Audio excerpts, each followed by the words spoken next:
நிகழ்ச்சியில் அடுத்த பகுதியாக வரவிருப்பது பல்லாண்டு வாழ்ந்திட.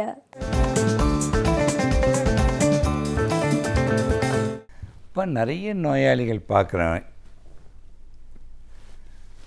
என்ன பண்ணுறாங்கன்னா, செஸ்ட் பெயின் வருது, அஞ்சைனா உங்களுக்கு முதலே சொல்கிறேன், வேலை செய்யும் பொழுது, படிக்கட்டு ஏறும் பொழுது, உணர்ச்சி வசப்படும் பொழுது, அந்த இதய இரத்த குழாயில் அடைப்பட்டு இதய ரத்தம் கம்மியாக போகும்போது இதய தசைகள் அந்த ரத்தம் கம்மியாகிறதுடைய மேனிஃபெஸ்டேஷன் அஞ்சைனா. அந்த அஞ்சைனாவே இதய தசைகள் க்ரையிங் ஃபார் பிளட்டுன்னு பேர். அது வேண்ட ஆக்சிஜன் குறையிறதே அது காட்டுதுன்னா அதுக்கு அஞ்சைனான்னு சொல்கிறோம். சில நோயாளிங்களுக்கு பார்க்குறேன், அஞ்சைனா இருக்கும், ஸ்ட்ரெஸ் டெஸ்ட் பண்ண உடனே டிஎம்டி பாசிட்டிவ் ஆகிடும்.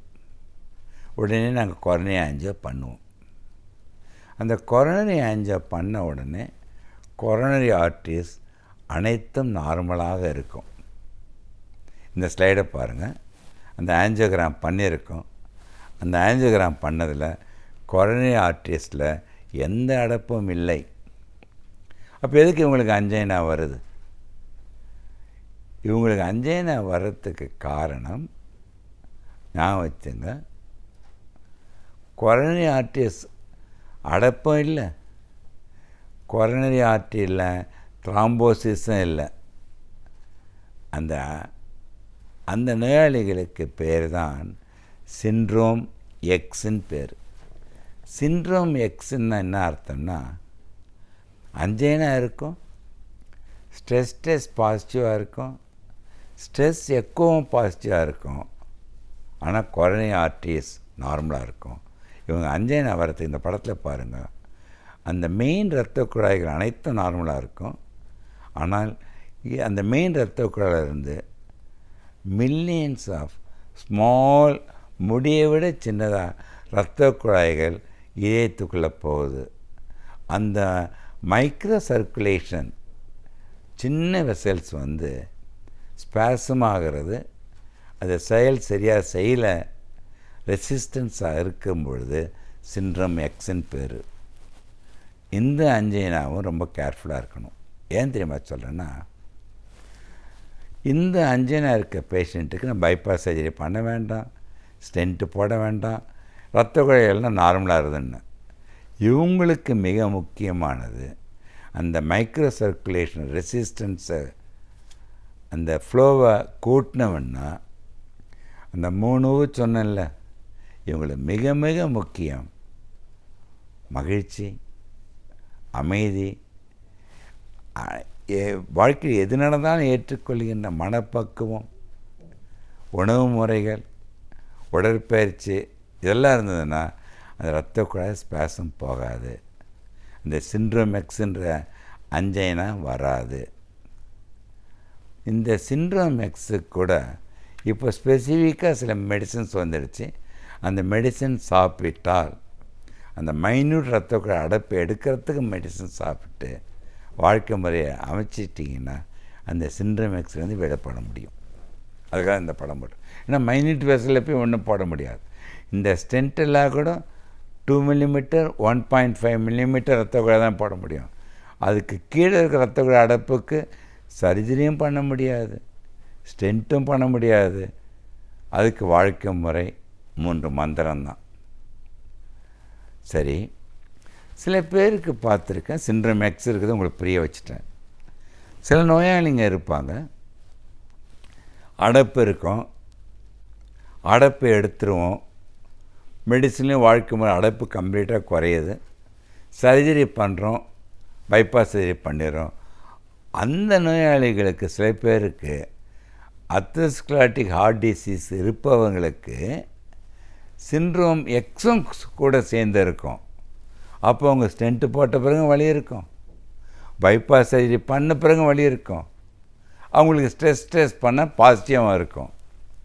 அவங்களுக்கு என்ன பண்ணோன்னா, அந்த ஸ்பெசிஃபிக்காக அந்த டைலேட் பண்ணுற ஸ்பெசிஃபிக் மெடிசன் கொடுத்தோம்னா அவங்க பூர்ணமாக குணமடைஞ்சிருவாங்க. So after PCI stenting bypass surgery உங்கள் டாக்டர்கிட்ட போய்ட்டு பெயின் வருதுன்னு சொல்லி சில டெஸ்ட்டுகள் பண்ணி அந்த அடைப்பு இருக்கிறது அந்த சிண்ட்ரோம் எக்ஸலன்னா அதுக்கு ஸ்பெசிஃபிக்காக மெடிசன் கொடுத்தோம்னா பூர்ணமாக குணமடைஞ்சிடும். அதில் ஒன்றும் சந்தேகம் இல்லை. இப்போ மறுபடியும் ஒன்று சொல்ல விரும்புகிறேன். என்னுடைய 50 வருடம் இதயத்துறை அனுபவத்தில் நான் சொல்லிட்டேன் 95% எவ்வளோ மாரடைப்பு வந்து எவ்வளோ ரத்தக்குழாய் அடைப்பு இருந்தாலும் வாழ்க்கை முறையினால் 1 வருடத்தில் பூர்ணமாக குணமடைஞ்சிடும். முந்தைய கூட சொல்லியிருக்கேன், இந்த வாழ்க்கை முறையை சீராக அமைத்தால் பரம்பரை நோயாக ஜெனட்டிக்காக உங்கள் அப்பாவோ உங்கள் அம்மாவோ கொடுத்திருக்கின்ற சர்க்கரை வியாதி, கொலஸ்ட்ரால், இரத்த கொதிப்பு, மாரடைப்பு, ஸ்ட்ரோக் போன்ற ஜீன்ஸ் வந்த வியாதிகள் கூட வாழ்க்கை முறையை மாற்றி அமைக்கும் பொழுது 9 வருடத்தில் அந்த ஜீனும் மாறி அந்த வியாதியின் தன்மை இழக்கின்றது என்பதை கூட மாற்றி அமைக்கப்பட்டதுன்னு கண்டுபிடிக்கப்பட்ட உண்மையை சொல்லியிருக்கேன். ஸோ இப்போ ஒரு நோயாளி ஒன்று எடுத்துங்களேன். 30 வயது ஒருவருக்கு 80% ஒரு அடைப்பு. அந்த அடைப்புள்ள நோயாளிகளுக்கு யூஸ்வலாக அந்த டைப் ஏ பர்சனாலிட்டி டென்ஷனாக இருக்கவங்களுக்கு, ஸ்மோக் பண்ணுறவங்களுக்கு, எதிர்மறை எண்ணங்களுக்கு சிண்ட்ரோம் எக்ஸும் வர வாய்ப்பு உண்டு. அதாவது மைன்யூட் இரத்த குழாயும். இந்த நோயாளிக்கு நான் ஒன்றுமே பண்ணலை, ஸ்டென்ட்டு போல பைபாஸ் சர்ஜரி பண்ணலை, வாழ்க்கை முறையை மாற்றி அமைக்கிறாரு. எதிர்மறை எண்ணங்கள், உணவு முறை, சீரான உடற்பயிற்சி, புகைப்பிடிப்பை தவிர்த்து புகைப்பிடிப்பவர்கள் அருகாமையில் போகாமல் இருக்கும் பொழுது அந்த 70, 80, 90% அடைப்பு அது 1 வருடத்தில் கரையும் பொழுது அந்த மைக்ரோ சர்க்குலேஷன் டிசீஸ் ரெசிஸ்டன்ஸும் தானாகவே சரியாகிவிடும். ஸோ இந்த நோயாளி வாழ்க்கை முழுவதும் பூர்ணமாக குணமடைகின்ற வாய்ப்பு உண்டு என்பதை உங்கள் அனைத்து நேயர்களுக்கும் தெரியப்படுத்துகின்றேன். சப்போஸ் இந்த நோயாளி ஏதோ ஒரு மருத்துவமனைக்கு போய் ஸ்டென்ட்டை போட்டுக்கிட்டார், ஸ்டென்ட்டை போட்டுக்கிட்டு வலி தாங்க முடியவில்லை, முடியலன்னு சொல்லி உடனே எங்கிட்ட வராங்கன்னா அவங்க செய்த தவறான முறை எதாவது இருக்குன்னு நினச்சிருப்பாங்க. ஆனால் பார்த்தா அந்த டாக்டர் அருமையான ஸ்டென்ட்டு போட்டிருக்காங்க, பைபாஸ் சர்ஜரியும் பண்ணியிருக்காங்க. அப்படியே உங்களுக்கு வலி வருதுன்னா அந்த நோயாளி அடைப்பை எடுத்து விட்டுமே தவிர அந்த மைக்ரோ சர்க்குலேஷன் வந்த சிண்ட்ரோம் எக்ஸ் எடுக்கவில்லை. நான் ஒரு மாத்திரை கொடுத்தவுடன் நல்லாயிடுது. அதனால் எந்த நோயாளிகளும் அந்த அடைப்பு வருவதற்கு முன்போ அடைப்பு வந்த பிறகோ பைபாஸ் சர்ஜரியோ ஸ்டென்ட்டோ போட்டு கொண்டாலோ அனைவருக்கும் பரிபூர்ண குணம் வாழ்க்கை முறையை சீராக அமைத்து கொண்டால் அவர்களிடம் சிண்ட்ரோம் எக்ஸ் என்ற மைக்ரோ சர்க்குலேஷன் வியாதி இருந்தாலும் அவர்களும் பூரணமாக குணமடைய முடியும் என்பதில் மாற்று கருத்தே இல்லை. சமூகத்தில் நல்ல செயல்கள் நடக்கும் பொழுது நம்முடைய பங்களிப்பு என்னவாக இருக்கிறதோ அதே போன்று தீய செயல்களை தட்டி கேட்பதிலும் நம்முடைய பங்களிப்பு இருக்க வேண்டும் என்கிறார் மனுஷபுத்திரன் அவர்கள். இன்றைக்கு என்ன சமூக பிரச்சனையை நம் கண்முன் கொண்டு வந்திருக்கிறார் என்பதை கவனிக்கலாம். நிகழ்ச்சியில் அடுத்த பகுதியாக வரவிருப்பது தீதும் நன்றும்.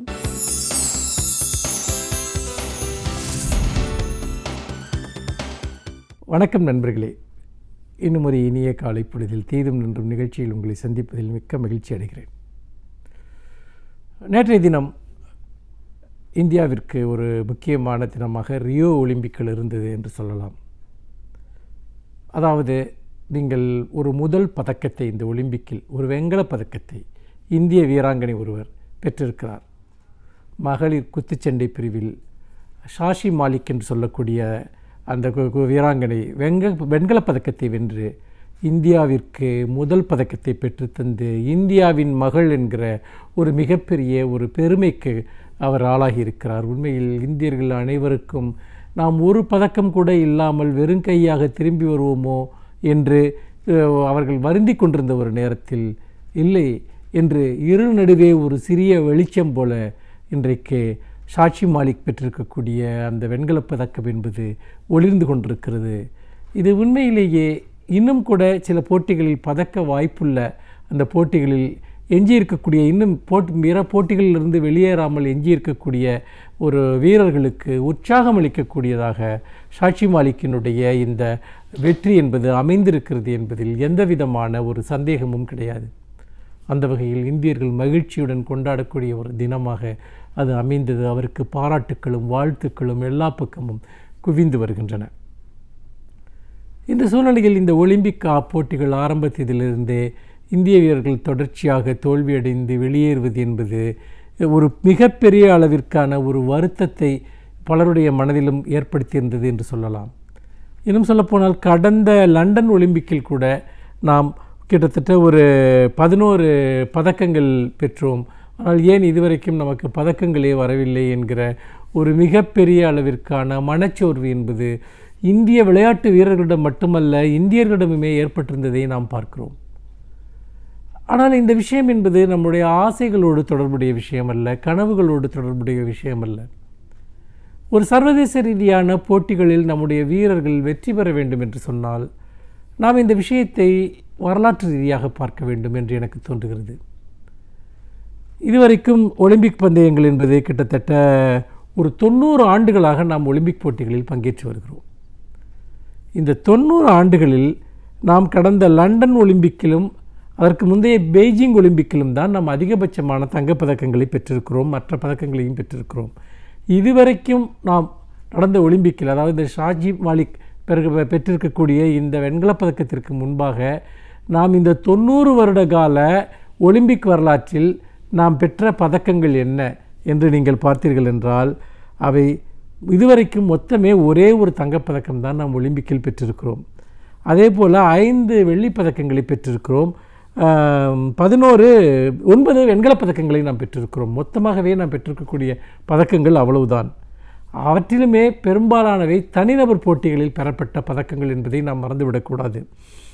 அப்படி இருக்கிற போது இந்த 80 ஆண்டுகளுக்கு, அதாவது இந்த லண்டன் ஒலிம்பிக் மற்றும் பெய்ஜிங் ஒலிம்பிக்கிற்கு முன்பாக நாம் அந்த 80 ஆண்டுகளில் நாம் பெற்ற ஒரே ஒரு பதக்கம் என்பது 1952 ஹெய்சிங்கில் நடந்த போட்டியில் மல்யுத்தத்தில் பெற்ற ஒரே ஒரு வெண்கலப் பதக்கம்தான். அந்த ஒரே ஒரு வெண்கலப் பதக்கம்தான் 80 ஆண்டுகள வரலாறாக இந்தியாவில் இருந்திருக்கிறது. ஆனால் இந்த 80லிருந்து நாம் இந்த கடந்த 2 ஒலிம்பிக்குகளில் இத்தனை பதக்கங்களை பெற்றிருக்கிறோம். கிட்டத்தட்ட ஒரு 15 பதக்கங்களை கடந்த ஒலிம்பிக்கில் பெற்றிருக்கிறோம். அப்படி என்று சொன்னால் இது ஒரு மிகப்பெரிய ஒரு நாம் சிறிது சிறிதாக நாம் போட்டிகளில் நாம் ஒரு வளர்ச்சியை நோக்கி சென்று கொண்டிருக்கிறோம் என்பதுதான் இதில் உண்மை. நாம் வெறுமனே ஒரு மனச்சோர்வுடன் மட்டும் இந்த விஷயத்தை அணுகக்கூடாது. என்றால் அதற்கு முன்பு நாம் சர்வதேச ரீதியான போட்டிகளில் நாம் எதுவுமே செய்யவில்லையா, எந்த பங்களிப்பையுமே இந்தியா செய்யவில்லை. இன்னொன்று, முன்பெல்லாம் நீங்கள் மல்யுத்தம், ஹாக்கி என்கிற 2 பிரிவுகளில் மட்டும்தான் இந்தியர்கள் போட்டிகளில் பங்கேற்று வந்திருக்கிறார்கள். ஆனால் அதற்கு மாறாக இன்றைக்கு டென்னிஸ், ஜிம்னாஸ்டிக்ஸ், நீச்சல், இப்படி பல போட்டிகளில் இந்திய வீரர்கள் ஒலிம்பிக்கு தகுதி பெறுகிறார்கள். அங்கு போய் இந்த போட்டிகளில் பங்கெடுக்கிறார்கள். இதுவரைக்கும் கடந்த 80 ஆண்டுகளில் பங்கு பெறாத பல துறைகளில் இந்திய வீரர்களுடைய பங்களிப்பு என்பது இன்றைக்கு இருந்து கொண்டிருக்கிறது என்று சொன்னால் உண்மையில் நம்முடைய விளையாட்டு என்பது மாறி வருகிறது என்று அர்த்தம். அப்படி மாறி வருகிற போது நாம் மேலும் என்ன செய்ய வேண்டும் அந்த விஷயத்திற்காக என்று நாம் பார்க்க வேண்டும். மாறாக நமக்கு ஒரு வெண்கலம் கிடைத்தது, 2 வெண்கலம், ஒரு வெள்ளி கிடைத்தது, இப்படியெல்லாம் நாம் அதை நினைத்து கொண்டு நாம் 70வது இடத்தில் இருக்கிறோம், 75வது இடத்தில் இருக்கிறோம் இந்த ஒலிம்பிக்கில், நம்மை போன்ற சிறிய நாடுகள் எல்லாம் நிறைய பதக்கங்களை வாங்குகின்றன என்றெல்லாம் நாம் வெறுமனே ஒப்பிட்டு பார்ப்பதில் அர்த்தம் கிடையாது. ஏனென்று கேட்டால் இதை மிகவும் அழகாக பல புள்ளி விவரங்களின் மூலமாக ஒப்பிட்டு காட்டுகிறார்கள். இப்பொழுது ஒரு உதாரணமாக நீங்கள் எடுத்துக்கொள்ளுங்கள், ஒரு சோமாலியா போன்ற ஒரு நாடு அல்லது வேறு பல சின்னஞ்சிறு நாடுகள் கூட ஒலிம்பிக்கில் சர்வதேச ரீதியாக தங்கப்பதக்கங்கள் வாங்குகின்றன, நிறைய போட்டிகளில் வெல்கிறார்கள். மைக்கேல் பெப்ஸ் போன்ற ஒரு வீரரே கிட்டத்தட்ட அவருக்கு ஒலிம்பிக் போட்டிகளில் இதுவரை 25க்கும் மேற்பட்ட ஒரு பதக்கங்களை வென்றிருக்கிறார். ஆனால் இந்தியாவினுடைய மொத்த பதக்க எண்ணிக்கையே இவ்வளவு ஒலிம்பிக்கில் ஒரு 25 கிடையாது என்கிற போது உண்மையில் நாம் இதை எப்படி புரிந்து கொள்வது? சிறிய நாடுகளுக்கு இருக்கக்கூடிய திறன் கூட நமக்கு இல்லை என்று புரிந்து கொள்வதா? நிச்சயமாக அப்படி இல்லை நண்பர்களே. ஒரு நாட்டினுடைய மக்கள் தொகைக்கும் அல்லது ஒரு நாட்டினுடைய ஒரு பாரம்பரியத்திற்கும் ஒரு சர்வதேச போட்டிகளில் அவர்கள் வெற்றி பெறுவதற்கும் சம்பந்தம் கிடையாது. இரண்டும் வேறு வேறு விஷயங்கள். நீங்கள் உதாரணமாக நாம் சில விஷயங்கள் எடுத்துக்கொள்வோம். நீங்கள் இந்தியாவில் நிறைய போட்டிகளில் இந்த ஒலிம்பிக் போட்டிகளிலிருந்து பதக்கம் வென்றவர்கள் அல்லது ஆசிய விளையாட்டுப் போட்டிகளில் பதக்கம் வென்றவர்கள் எல்லாம் நீங்கள் யாராக இருக்கிறீர்கள் என்று பார்த்தால் நிறைய பேர் மணிப்பூர் போன்ற சிறிய மாநிலங்களிலிருந்து வரக்கூடியவர்கள் அல்லது ஹரியானா போன்ற ஒரு சிறிய மாநிலங்களிலிருந்து வரக்கூடியவர்கள். இவர்கள்தான் நிறைய பதக்கங்களை பெற்றிருப்பதை வரலாறு சொல்கிறது. ஆனால் அதேபோல் கேரளாவிலும் கூட பல பதக்கங்களை பெற்றிருக்கிறார்கள். ஆனால் அவர்களை விட பல மடங்கு மக்கள் தொகை அதிகம் கொண்ட குஜராத்திலிருந்தோ தமிழ்நாட்டிலிருந்தோ நிறைய பேர் பதக்கங்களை பெறவில்லை என்கிற ஒரு யதார்த்தத்தை நாம் பார்க்கிறோம். அப்படி என்றால் மக்கள் தொகைக்கும் அதற்கும் சம்பந்தம் கிடையாது. மாறாக அவர்கள் பாரம்பரியத்தில் விளையாட்டு என்பது என்னவாக இருக்கிறது, அவர்களுடைய உணவு, அவர்களுடைய இயற்கையான உடல் அமைப்பு, உணவு பழக்க வழக்கங்கள், பாரம்பரிய விளையாட்டுகளில் அவர்கள் எந்த அளவிற்கு இணைக்கப்பட்டிருக்கிறார்கள், இதெல்லாம் சேர்ந்து தான் ஒரு குறிப்பிட்ட மாநிலத்திலிருந்து கூட விளையாட்டு வீரர்கள் வருவது சாத்தியமாகிறது. அப்படி பார்க்கிற போது இதே ஒரு அளவுகோலை நீங்கள் சர்வதேச ரீதியாக பொருத்தி பார்த்தால் கூட நீங்கள் பல சமயங்களில் நீங்கள் இது போன்ற விஷயங்களில் நாம் மக்கள் தொகையை வைத்து கணக்கிடாமல் அதற்கு மாறாக நாம் கணக்கிட வேண்டியது என்பது நாம் விளையாட்டுத் துறையில் நாம் செய்ய வேண்டியது என்ன, பயிற்சிகளை அதிகரிப்பது, சர்வதேச ரீதியான அளவிற்கு பயிற்சிகளை கொடுப்பது, அளவுகோலை உச்சபட்சமாக நிர்ணயிப்பது, பரந்துபட்ட விளையாட்டு வாய்ப்புகளை உருவாக்குவது, இது ஒன்றுதான் நம்முடைய எதிர்காலத்தில் நம்முடைய ஒலிம்பிக் வாய்ப்புகளை பிரகாசமாக்கும். நாளை நமதே என்பதில் எந்த சந்தேகமும் இல்லை என்று சொல்லி மீண்டும் இன்னும் ஒரு புதிய சிந்தனையோடு உங்களை சந்திக்கிறேன். நன்றி, வணக்கம். இன்றைக்கு நாம் சந்திக்கவிருக்கும் சிறப்பு விருந்தினர் எந்த துறையிலிருந்து வந்து என்ன பயனுள்ள தகவல்களை நம்மிடையே பகிர்ந்து கொள்ள வந்திருக்கிறார் என்பதை கவனிக்கலாம். நிகழ்ச்சியில் அடுத்த பகுதியாக வரவிருப்பது சிறப்பு விருந்தினர்.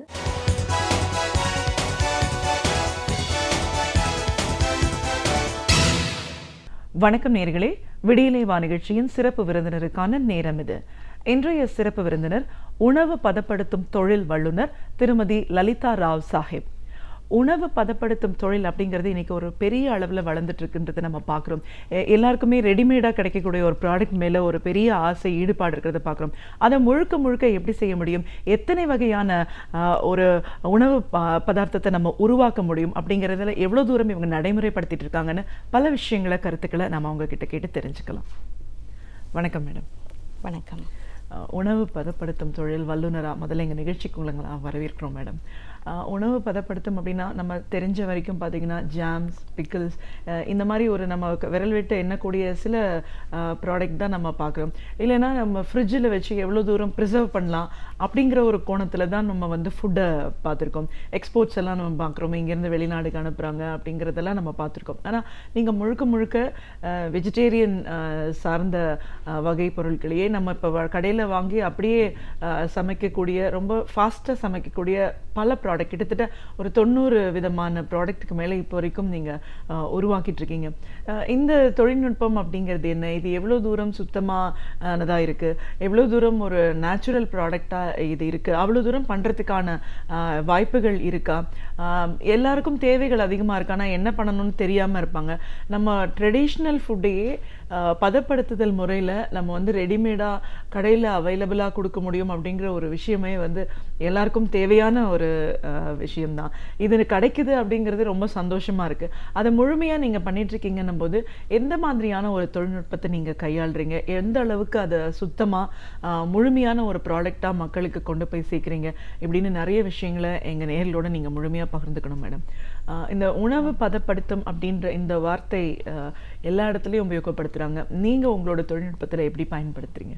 இது இப்போ உணவு பதப்படுத்துறது எப்படின்னா, இப்போ வந்து நம்ம இந்தியாவில் வந்து நிறைய ஃபுட் அவைலபிலிட்டி இருக்குது. நம்மளுக்கு அவைலபிலிட்டி இருந்தாலும் இப்போ சர்டன் ஃபுட்டெல்லாம் வந்து என்னென்னா சீசன் பேஸ்டு இருக்கும்.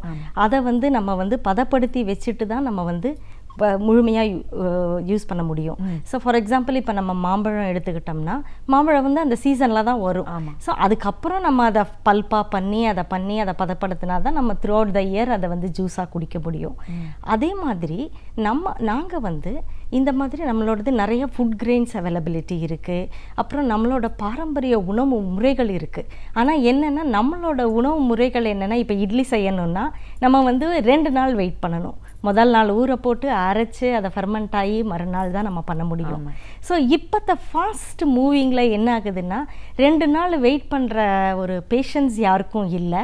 அதனால என்ன பண்ணுறாங்க, ஆட்டோமேட்டிக்காக நம்ம வந்து அரை மணி நேரத்தில் பண்ணுறது என்ன இருக்குது, அந்த மாதிரி ஜங்க் ஃபுட்டுக்கு வந்து நம்ம ஷிஃப்ட் ஆயிடுறோம். நம்மளையே அறியாமல் நம்ம அதை வந்து இது பண்ணிக்கிறோம். பட் அது வந்து நம்மளோட பாரம்பரிய உணவுகளில் வந்து நிறைய நம்ம பெனிஃபிட்ஸ் இருக்குது, அதை வந்து நம்மளுக்கு தெரியவே மாட்டேங்குது.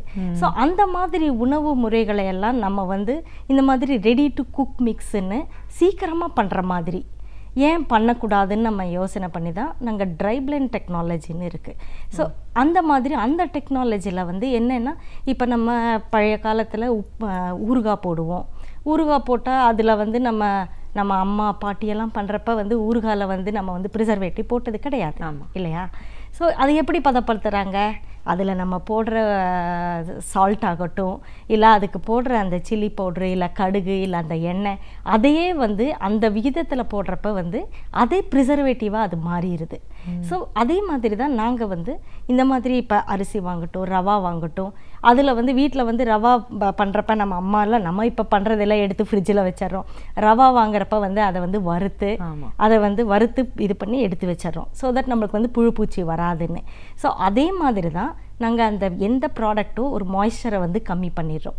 மாய்ஸ்சரை கம்மி பண்ணி அதுக்கு தகுந்த மாதிரி வேறு ஐட்டம், சால்ட் ஆகட்டும், கடுகு, அதுக்கு போடுற இப்போ ஸ்பைஸ் மிக்சஸ்னால் அதுக்கு போடுற சில்லி, அந்த சால்ட்டு, அந்த விகிதத்தை எல்லாம் கரெக்டாக போடுறப்ப வித்தவுட் ப்ரிசர்வேட்டிவே அது வந்து நல்லபடியாக இதாகுது.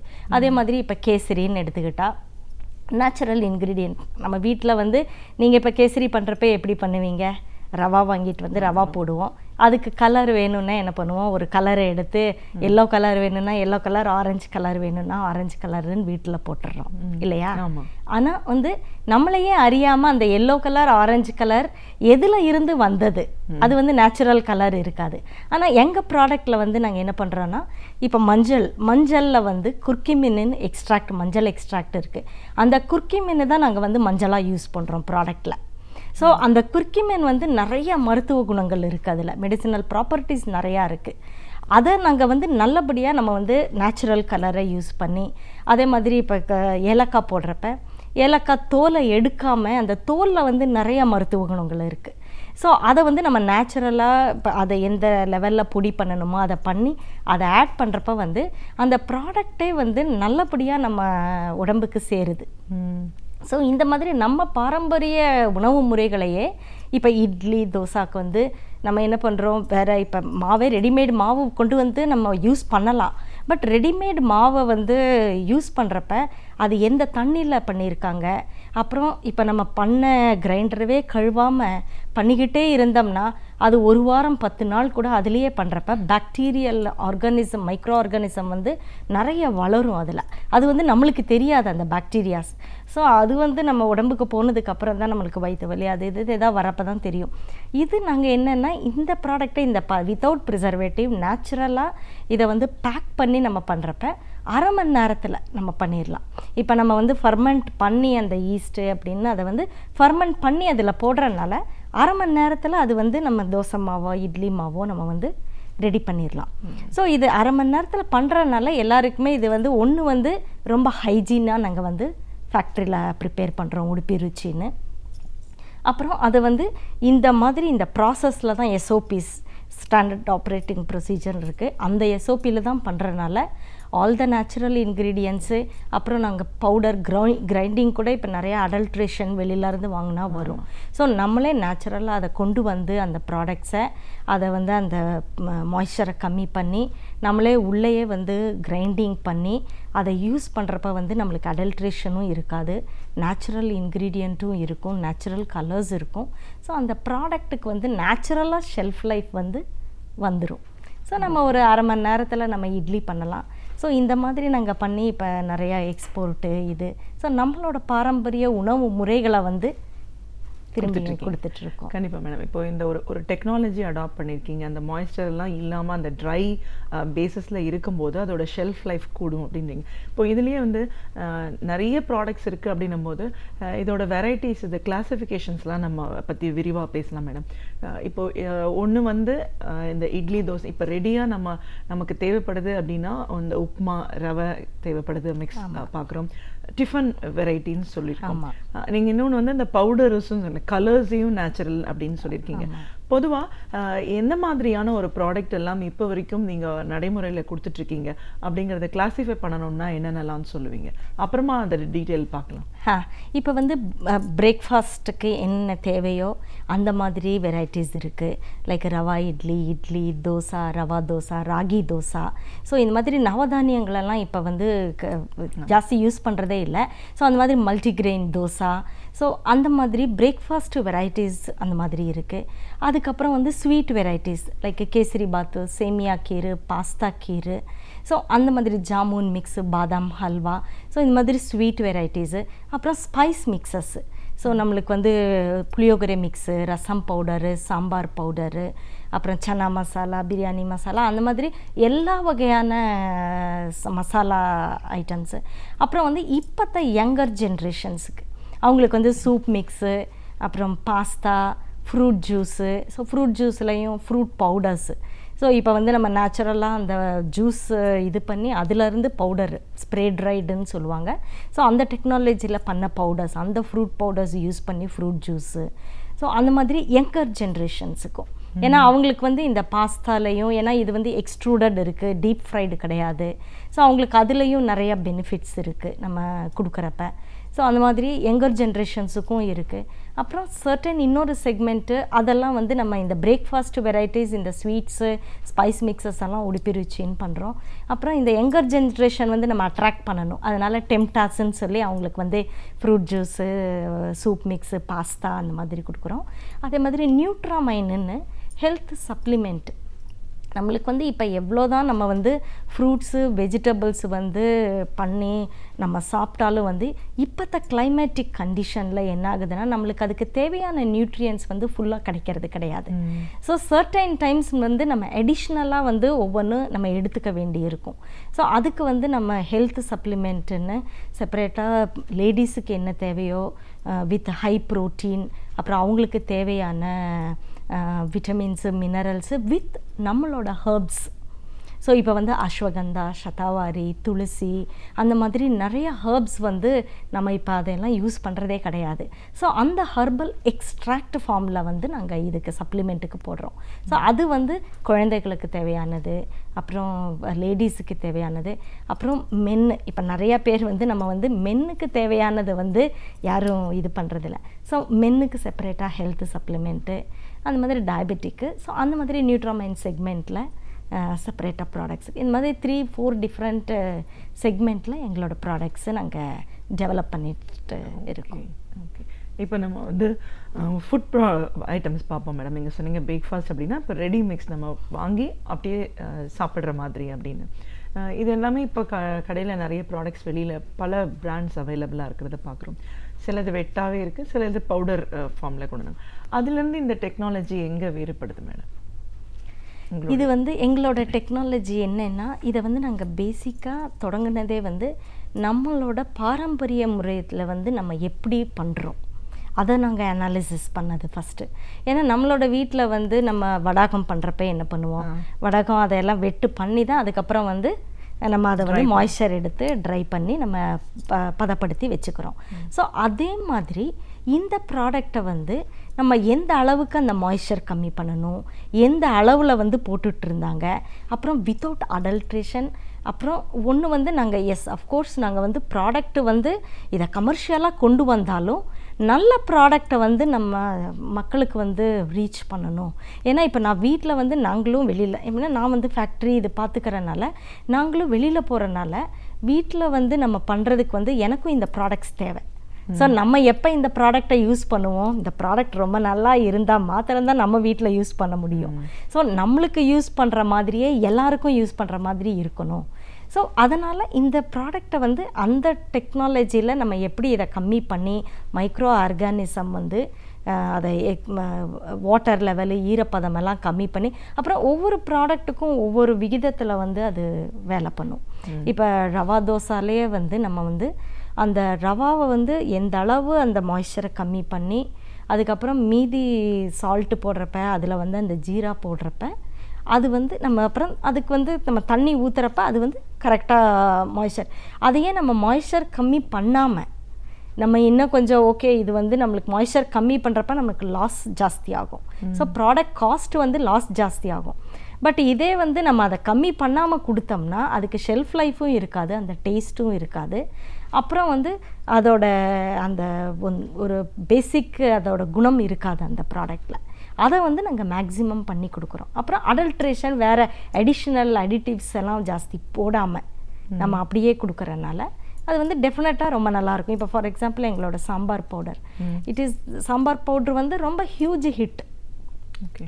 ஏன்னா அதில் வந்து நம்ம அந்த பவுடரு, அந்த தனியா, அந்த இதெல்லாம் கரெக்டாக நம்ம வந்து ப்ராசஸ் பண்ணி அதுக்கு அடல்ட்ரேஷனே பண்ணாமல், இப்போ ஃபார் எக்ஸாம்பிள் சில்லி பவுடர்லாம் பார்த்தோம்னா வெளியில் சில்லி பவுட்ரு வாங்கினா என்ன பண்ணுவாங்க, நிறையா இண்டஸ்ட்ரியில் என்ன பண்ணுவாங்க, உள்ள இன்னோஸில் சில்லி ப்ராசஸ் பண்ணுறதுக்கு வந்து அவங்களுக்கு ஒன்றும் டைம் இருக்காது, இல்லை இது இருக்காது. ஸோ வேறு இடத்துலேருந்து வாங்கிடலாம்.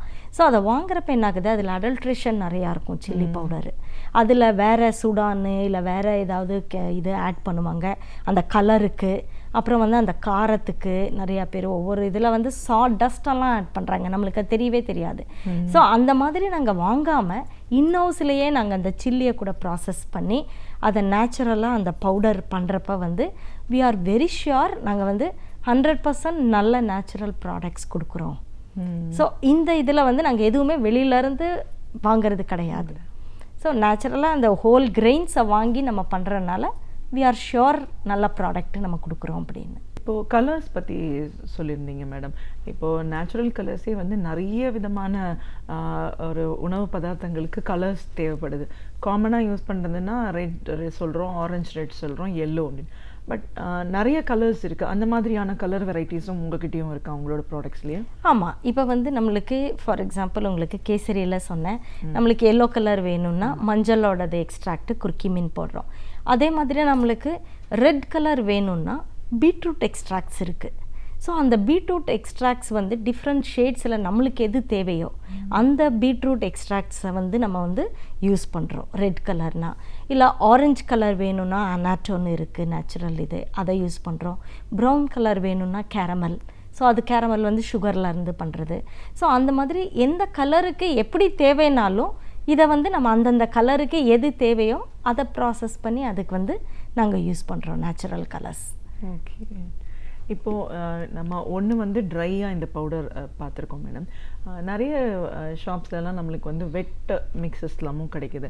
இப்போ நீங்கள் வந்து மிக்சஸ் பற்றிலாமும் சொன்னீங்க, ரைஸ்க்கு போடுறது, அதெல்லாம் எப்படி, அதுவும் வந்து இந்த மாதிரி ட்ரை டெக்னாலஜி அடாப்ட் பண்ணி தானா? ஆமாம் ஆமாம், அதுலேயும் ட்ரை டெக்னாலஜி அடாப்ட் பண்ணி தான் பண்ணியிருக்கோம்.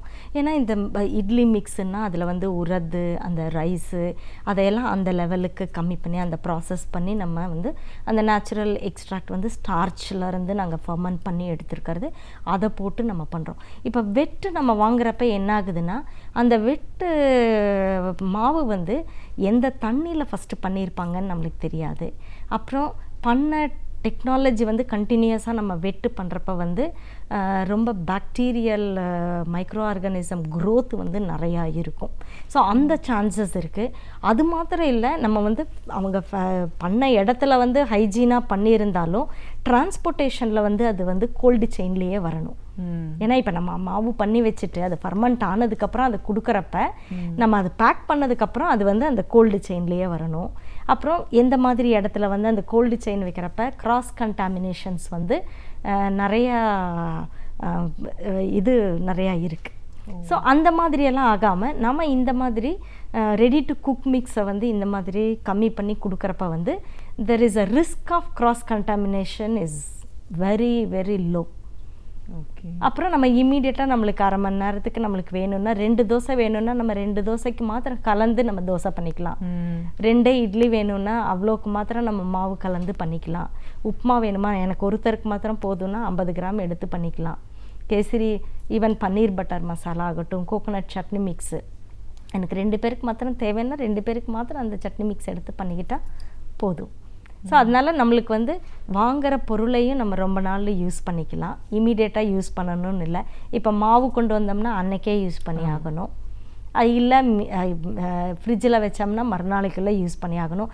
கொண்டு வந்த அன்னைக்கு நம்ம நைஸாக தோசையாக ஊற்றலாம், மறுநாள் வந்து அது தோசையாக ஊற்ற முடியாது, ஊத்தப்பமாக தான் யூஸ் பண்ண முடியும். ஸோ அந்த மாதிரி இதையெல்லாம் நாங்கள் கம்மி பண்ணியிருக்கோம். இதில் வந்து டோட்டலி இந்த சைட் டிஷ்ஷஸ் சட்னி வெரைட்டிலாம் இதெல்லாம் எப்படி மேடம் நம்ம அந்த தாளிக்கிறதுலேருந்து எல்லாமே பவுடராகவே உடனே ஒரு வாட்டர் ஆட் பண்ணோன்னா ரெடியாகவே ஆயிடுதா சட்னி? அது எப்படி ப்ராசஸ் நடக்குது? ஆமாம், டொமேட்டோ சட்னிக்கு என்ன பண்ணியிருக்கோம்னா டொமேட்டோ சட்னி, கோகோனட் சட்னி இருக்கும். இதில் வந்து கோகோனட் சட்னி மிக்ஸுக்கு என்ன போடணுமோ எல்லாமே போட்டு எங்களோட நாங்கள் மிக்ஸில் என்ன பண்ணியிருக்கோம்னா ரெடி டு குக் மிக்ஸில் அதுக்கு போட வேண்டிய எல்லா பேசிக் ஸ்பைசஸ் ஆகட்டும் வேறு ஐட்டம் எல்லாம் போட்டு வெஜிடபிள்ஸ் மாத்திரம் நாங்கள் வந்து ஃப்ரெஷ்ஷாக போட சொல்கிறோம். ஏன்னா ரெடி டு குக் மிக்ஸில் நம்மளுக்கு என்னென்னா நம்ம எதை கொண்டு வந்தாலும் இப்போ ரெடி டு ஈட் வந்து கொண்டு வந்து சூடு பண்ணி சாப்பிட்டோம்னா நம்ம பண்ண ஒரு சாட்டிஸ்ஃபேக்ஷன் நம்மளுக்கு இருக்காது. பட் நம்ம இந்த மாதிரி கொண்டு வந்ததை வந்து அதுக்கு நம்ம ஃப்ரெஷ் வெஜிடபிள்ஸ் போட்டு இல்லை அரிசி, நம்ம இப்போ எங்களோட தேசி பிரியாணி மிக்ஸுன்னு இருக்குது, அந்த தேசி பிரியாணி மிக்ஸுக்கு ஃப்ரெஷ்ஷாக வந்து வெறும் அரிசியும் கட் வெஜிடபிள்ஸ் மாத்திரம் அதை மாத்திரம் நாங்கள் போட சொல்கிறோம். போடுறப்ப வந்து நம்ம அந்த ஃப்ரெஷ்ஷாக பண்ணுற ஒரு இதுவும் இருக்கும். மீதி எல்லாமே வந்து அதுக்கு என்ன உப்பு புளி காரம் தேவையோ அது அடிஷ்னல் எல்லாமே அதில் இருக்கும். ஸோ அதில் தாளிச்சுக்குலேருந்து எல்லாமே அந்த மிக்ஸில் இருக்கும். ஸோ இப்போ தேங்காய் சட்னிக்கும் அதை தான் நாங்கள் சொல்கிறோம். அதில் வந்து தேங்காய் இருக்கும், ஆனால் நாங்கள் கொஞ்சம் ஃப்ரெஷ்ஷாக தேங்காய் போட்டு ஒரு தடவை அரைச்சி நீங்கள் அப்படியே யூஸ் பண்ணிக்கோங்க. அதுக்கு உப்பு புளி காரம் அதெல்லாம் தேவை கிடையாது. ஸோ இப்போ நம்ம என்னென்னா நல்ல ஒரு ஐட்டம் பண்ணணுன்னா நம்ம இப்போ கெஸ்ட்டு வந்தாங்கன்னா அரை மணி நேரத்தில் நம்ம உப்பு போட்டோமா புளி போட்டோமா காரம் போட்டோமான்னு அந்த யோசனையெல்லாம் இருக்காது. த பெஸ்ட் ஐட்டம் ஒரு 10-12 ஐட்டம் இம்மீடியட்டாக நம்ம வந்து செய்யலாம்.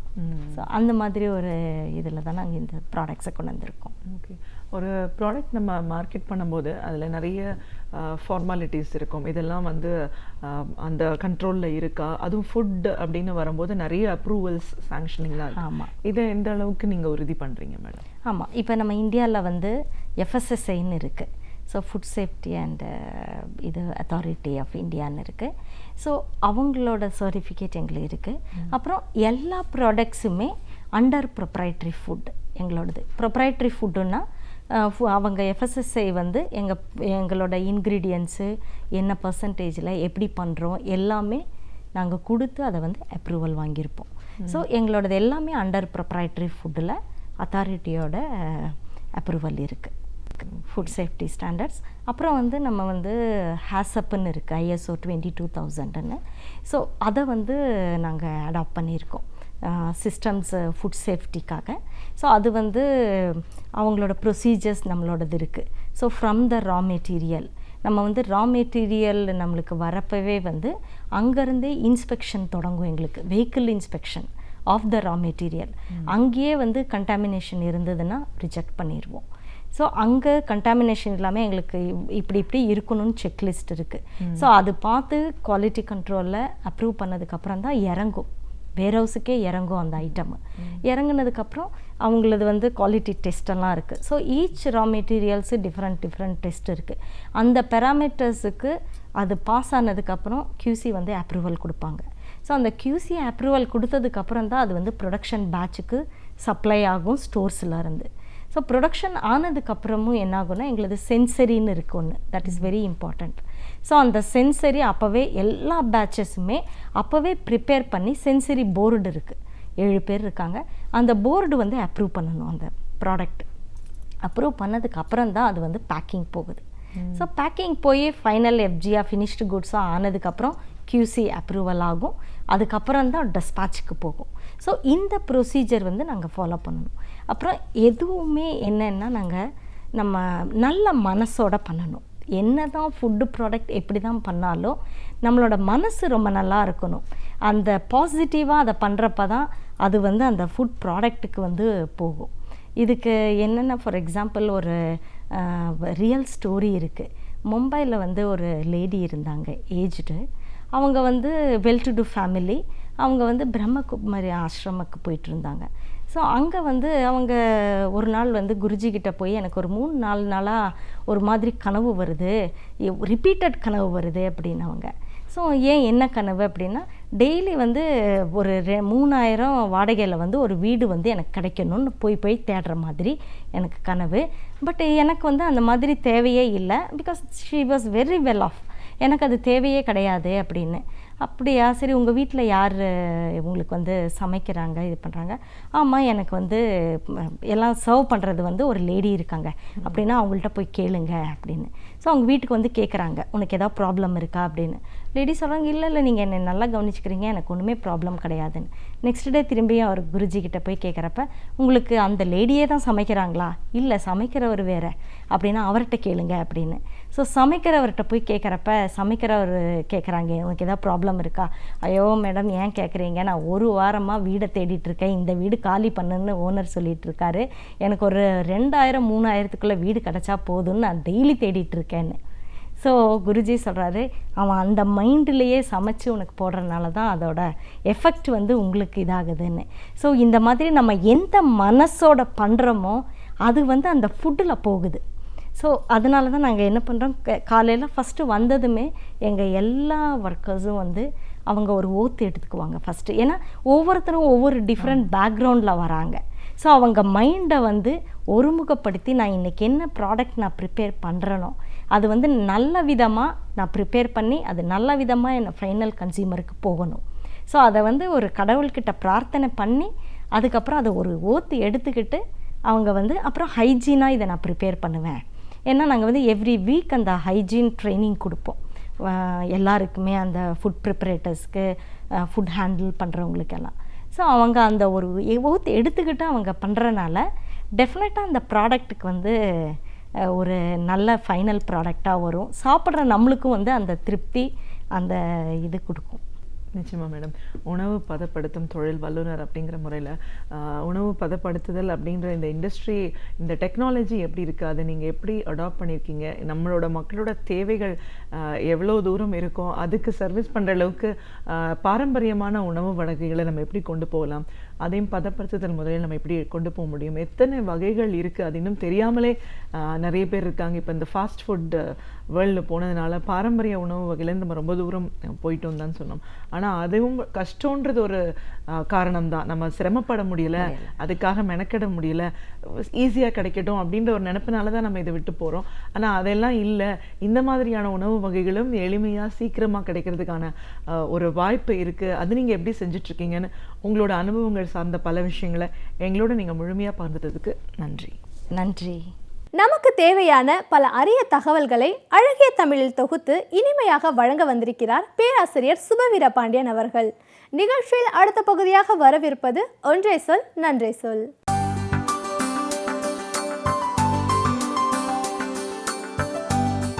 அனைவருக்கும் என் அன்பு வணக்கம். இன்றைக்கு வானில் விமானங்கள் பறப்பதை நாம் பார்க்கிறோம். பெரிய நாடுகளினுடைய விமான தளங்கள் சிலவற்றுக்கு சென்றால் நம்முடைய ஊர்களிலே எப்படி பேருந்துகள் ஒன்றின் பின் ஒன்றாக போய்கொண்டிருக்குமோ அப்படி இங்கே விமானங்கள் பறப்பதற்கு அணியமாக இருக்கின்றன. கண்மூடி திறப்பதற்குள் அடுத்தடுத்த விமானங்கள் வந்து இறங்கிக் கொண்டே இருக்கின்றன. விமானம் என்பது 20ஆம் நூற்றாண்டின் அதிசயம் என்று சொல்ல வேண்டும். முதல் விமானம் வானில் பறந்து ஏறத்தாழ 115 ஆண்டுகள் ஆகிவிட்டன. அந்த முதல் விமானத்தை கண்டுபிடித்தவர்கள் ரைட் சகோதரர்கள் என்னும் அமெரிக்கர்கள் என்பதை நாம் அறிவோம். அந்த ரைட் சகோதரர்களில் மூத்தவர் வில்பர் ரைட், இளையவர் ஓர்வில் ரைட். இளையவரான அந்த ஓர்வில் ரைட் பிறந்த நாள் ஆகஸ்ட் 19, 1871 ஆண்டு ஆகஸ்ட் மாதம் 19ஆம் தேதி. அவர் அமெரிக்காவிலே நார்த் கரோலினா பகுதியிலே அவர் பிறந்தார். 2 பேருக்கும் இடையிலே 4 வயது வேறுபாடு. அவர்களுக்கு வேறு உடன் பிறந்தவர்களும் இருந்தார்கள். ஆனால் இந்த வில்பர் ரைட்டும் ஓர்வில் ரைட்டும் எப்போதும் இணைபிரியாத நண்பர்களாக, வெறும் அண்ணன் தம்பிகளாக மட்டும் இல்லாமல் நண்பர்களாக இருந்தார்கள். அவர்களுக்குள்ளே ஒரு புரிதல் இருந்தது. எதை பற்றியும் புதிதாக சிந்திக்கிற ஒரு கோணம் இருந்தது. அவர்கள்தான் முதலாக இந்த உலகத்துக்கு விமானம் என்கிற ஒன்றை அறிமுகப்படுத்தினார்கள். அதற்கு முன்பாகவே அது பற்றிய ஆராய்ச்சிகள் நடந்து கொண்டிருந்தன. ஹெலிகாப்டர் போன்றவைகள் அதற்கு முன்பே கூட ஓரளவுக்கு உயரத்துக்கு பறப்பதற்கு கண்டுபிடிக்கப்பட்டிருந்தது. ஆனாலும் முறைப்படியான இன்றைக்கு இருக்கிற விமானங்களுக்கான முதல் முன்னோடி என்று சொல்லத்தக்க ஒன்றை 20ஆம் நூற்றாண்டின் தொடக்கத்திலே அவர்கள் கண்டுபிடித்தார்கள். 2 சகோதரர்களில் மூத்தவரான வில்பர் ரைட் வெறும் 45 வயதில் இறந்து போய்விட்டார். ஓர்வில் ரைட் தான் 76 ஆண்டுகள் இந்த உலகத்திலே வாழ்ந்தார். அவர்தான் மேலும் மேலும் இந்த விமானத்தை சரி செய்து எப்படி பறக்க வேண்டும், எப்படி அங்கே தன்னை சமன் செய்து கொள்ள வேண்டும், ஹவு டு பேலன்ஸ் என்பதை ஓர்வில் ரைட்டும் வில்பர் ரைட்டும் தான் இந்த உலகுக்கு கண்டுபிடித்து சொன்னார்கள். அதுதான் அவர்களின் கண்டுபிடிப்பு. அவர்கள் விமானத்தை கண்டுபிடித்தார்கள் என்று இயல்பாக நாம் சொல்லி பழகியிருந்தாலும், விமானம் என்பது ஏற்கனவே ஒரு அளவுக்கு கண்டுபிடிக்கப்பட்டிருந்தது. அது எப்படி கீழே தவறி விழுந்து விடாமல் சமன் செய்து கொண்டு பறப்பது, எப்படி திரும்ப வேண்டும், எப்படி பின்வர வேண்டும் என்பதையெல்லாம் கண்டுபிடித்தவர்கள் என்றுதான் நாம் ரைட் சகோதரர்களை சொல்ல வேண்டும். அவர்களின் வாழ்க்கை வரலாற்றை பார்த்தால் சில செய்திகள் நமக்கு வியப்பாக இருக்கின்றன. பள்ளிக்கூடத்திலேருந்து இவனுக்கு படிப்பே வராது என்று தான் ஓர்வில் ரைட்டை பள்ளிக்கூடத்திலேருந்து விலக்கி இருக்கிறார்கள். Just because of is mischief என்று அவர்கள் காரணம் சொல்லியிருக்கிறார்கள். இந்த பையனினுடைய குறும்பு சேட்டை தாங்க முடியவில்லை, எனவே இவனுக்கு படிப்பில் ஆர்வம் இல்லை, வெறும் குறும்புகளில் தான் இருக்கிறான் என்று சொல்லி ஓர்வில் ரைட், அதாவது இரண்டாவது சகோதரர், அந்த பள்ளிக்கூடத்திலிருந்து விலக்கி வைக்கப்பட்டு, அதற்கு பிறகு அவர் பள்ளி கல்லூரிகளிலே படிக்கவில்லை. படிக்காத மேதைகள் உலகத்திலே பலவற்றை நமக்கு தந்திருக்கிறார்கள் என்பதற்கு ஓர்வில் ரைட்டும் கூட ஒரு சரியான எடுத்துக்காட்டு என்று சொல்ல வேண்டும்.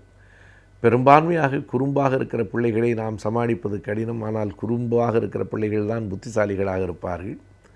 அமைதியாக நாம் சொல்வதையெல்லாம் கேட்டுக்கொள்ளுகிற பிள்ளைகள் நமக்கு அவர்களை ஆளுவது எளிதாக இருக்கிறது என்றாலும் அவர்களுக்கான கூர்மையை அவர்கள் வெளிப்படுத்துவார்களா என்று தெரியாது.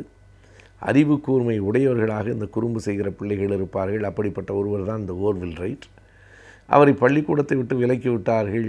பிறகு அவர்களுக்கு முதலாக இந்த விமானம் பற்றிய ஒரு விருப்பம் எங்கே இருந்து வந்ததென்றால், 1878 அவர்களினுடைய தந்தையார் ஒரு பாதிரியாராக இருந்தார். பல்வேறு நாடுகளுக்கும் போய் வருகிற இயல்புடையவராக இருந்தார். 1878 ஒரு பொம்மையை அவர் வாங்கி கொண்டு வந்து கொடுத்தார். அந்த பொம்மை ஹெலிகாப்டர் பொம்மை. எனவே இவர்களுக்கு முன்பே ஹெலிகாப்டர் இருந்திருக்கிறது என்பது புலனாகிறது. அந்த ஹெலிகாப்டர் பொம்மையை வாங்குகிற போது ஓர்வில் ரைட்டுக்கு வயது வெறும் 7 தான். அண்ணன் வில்பர் ரைட்டுக்கு 11 வயது. எனவே 2 பேரும் அந்த பொம்மையை அது உடைந்து போகிற வரைக்கும் விளையாடினார்கள். உடைந்ததற்கு பிறகு அங்கே தான் அந்த ரைட் சகோதரர்கள் நிற்கிறார்கள். உடைந்து போனதற்கு பிறகு அவர்களே மறுபடி அதுபோல ஒரு பொம்மையை செய்ய கற்றுக்கொண்டு முயற்சித்து அதனை செய்தார்கள் என்பது. எனவே ஒன்றை உருவாக்குகிற, உற்பத்தி செய்கிற மூளை அவர்களுக்கு இயல்பாகவே இருந்திருக்கிறது. ஒரு பொருளை வைத்து விளையாடினோம், அது உடைந்து போயிட்டு தூக்கி போட்டுவிட்டு அடுத்த பொருளுக்கு போகாமல் உடைந்து போன பொருள் எப்படியெல்லாம் செய்யப்பட்டிருக்கிறது என்பதை அறிந்து, அதை போலவே இன்னொரு பொருளை, ஒரு விளையாட்டு பொம்மையை உருவாக்கி விடுகிற ஆற்றல் பெற்றவர்களாக அந்த சகோதரர்கள் இருந்தார்கள். அதுதான் தொடக்கம். அதற்கு பிறகு அவர்களினுடைய வாழ்க்கை பல்வேறு திசைகளில் மாறிப்போயிற்று என்று தான் சொல்ல வேண்டும். ஏறத்தாழ 1890களுக்கு முன்னால் அவர்கள் என்ன செய்தார்கள் என்றால் பல்வேறு பணிகளை செய்தார்கள். ஒரு அச்சகத்தை, பிரிண்டிங் ப்ரெஸ் என்று சொல்கிற ஒரு அச்சகத்தை நிறுவினார்கள். அச்சகம் வைத்துவிட்ட காரணத்தினாலேயே ஒரு பத்திரிகை நடத்த முடிவு செய்தார்கள். அச்சகம் இருக்கிறது, நாம் என்ன வேண்டுமானாலும் அச்சடிக்கலாம். எந்த நேரமும் மற்றவர்களிடமிருந்து தொழிலுக்கான வாய்ப்புகள் வரும் என்று சொல்ல முடியாது. எனவே வேலை இல்லாத நேரங்களில் நாமே எழுதி நாமே அச்சடித்து ஒரு பத்திரிகையை கொண்டு வந்தால் என்ன என்று அவர்களுக்கு தோன்றியது. வெஸ்ட் சைட் நியூஸ் என்று ஒரு பத்திரிகையை, ஒரு வார இதழை அவர்கள் கொண்டு வந்தார்கள். மேற்கு பகுதி செய்தி, வெஸ்ட் சைட் நியூஸ் என்பது அந்த பத்திரிகையினுடைய பெயர். அது கூட ஒன்றுக்கொன்று தொடர்புடையது. அச்சகமும் பத்திரிகையும் ஒன்றோடு ஒன்று தொடர்புடையவை. அதற்கு பிறகு எந்த தொடர்பும் இல்லாமல் ஒரு மிதிவண்டி நிறுவனத்தை அவர்கள் வைத்தார்கள். அதுவும் கூட முதலில் மிதிவண்டிகளை பழுது பார்க்கிற சைக்கிள் ரிப்பேர் ஷாப் என்று தான் முதலில். அது ரைட் பிரதர்ஸ் சைக்கிள் கம்பெனி என்று ஆயிற்று. அதற்கு பிறகு அவர்களே மிதிவண்டிகளை உற்பத்தி செய்தார்கள். அப்படி மிதிவண்டிகளை உற்பத்தி செய்கிற போது மிதிவண்டிகளினுடைய உள்ளே இருக்கிற பாகங்கள், அவற்றை சேர்ப்பது, இவை போன்றவைகளிலே தொடங்கிதான் இன்னமும் அமெரிக்காவில் அந்த ரைட் சகோதரர்கள் பயன்படுத்திய அந்த மிதிவண்டி கண்காட்சியகத்திலே இருக்கிறது. ஏனென்றால் அதிலிருந்து தான் அவர்கள் படிப்படியாக ஒவ்வொன்றையும் கற்றுக்கொண்டார்கள். அவர்களினுடைய விமானத்தை உருவாக்குகிற முயற்சி 1899 தொடங்கிற்று. முதலில் அந்த கிளைடர் விமானங்கள் என்பதை ஒரே ஒரு ஆள் பறப்பது என்கிற அந்த விமானத்தை தான் முதலில் அவர்கள் கண்டுபிடித்தார்கள். அது இந்த இடத்திலே இருந்து கண்ணு கட்டிய தூரம் வரை பறந்து கீழே போய் இறங்கும். ஆனாலும் அதை எப்படி சமாளிப்பது என்று அவர்களுக்கு முதலில் புரியவில்லை. பறவைகளை பார்த்து பார்த்து தான் கற்றுக்கொண்டார்கள். பறவைகள் பறக்கிற போது ஒரு பக்கத்தில் திரும்ப வேண்டுமென்றால் ஒரு இறக்கையை கீழே தாழ்த்தி இன்னொரு இறக்கையை மேலே திருப்பி திரும்பும். அந்த பக்கத்தில் இருந்தால் அதை அப்படியே மறுதலையாக செய்யும். இதனை பார்த்து பறவையை பார்த்தான் விமானம் கண்டான் என்பது வெறும் பாடல் வரியிலே இருக்கிற சாதாரணமான வரி இல்லை, அறிவியல் உண்மையே அதுதான். பறவையை பார்த்து தான் நாங்கள் கற்றுக்கொண்டோம் என்று ரைட் சகோதரர்கள் சொல்லுகிறார்கள். அப்படி அந்த கிளைடர் விமானங்களை கொஞ்சம் கொஞ்சமாக மாற்றி 1903 ஆண்டு டிசம்பர் மாதம் 17ஆம் தேதி ஒரு குட்டி விமானத்தை அவர்கள் கண்டுபிடித்து அவர்களே பறந்து காட்டினார்கள். உலகம் வியந்து பார்த்தது. அந்த முதல் விமானம் ஒரு மிகப்பெரிய உயரத்துக்கு பறந்து விடவில்லை. பூமியிலே இருந்து 120 அடி உயரத்துக்கு போயிற்று. அது குறைவான உயரம் என்பதை ஒப்பிட்டு பார்த்தால் புரியும். இன்றைக்கு விமானங்கள் 30,000 40,000 அடி உயரத்தில் பறக்கின்றன. அது முதலாக 120 அடி உயரத்தில் பறந்தது. மணிக்கு 43 கிலோமீட்டர் வேகத்தில் போயிற்று. அதுதான் இந்த உலகத்தின் முதல் விமானம். அந்த விமானத்தை கண்டுபிடித்த ரைட் சகோதரர்களிலே ஒருவராகிய ஓர்வில் ரைட் பிறந்த நாள் ஆகஸ்ட் 19. அடிப்படை சட்டங்களையும் விதிமுறைகளையும் நாம் அறிந்திருக்கும் பொழுது நம்மை சுற்றி ஏற்படும் பல பிரச்சனைகளிலிருந்து நம்மால் எளிமையாக வெளிவர முடியும். அந்த வகையில் அடிப்படை சட்டங்களையும் விதிமுறைகளையும் இன்றைய ஆலோசனை நேரத்தில் தெரிந்து கொள்ளலாம்.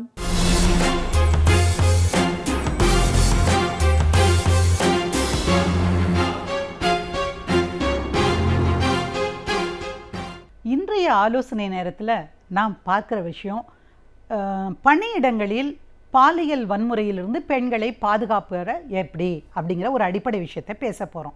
நிறைய பேர் இன்றைக்கு பெண்கள் வேலைக்கு போகிறார்கள்.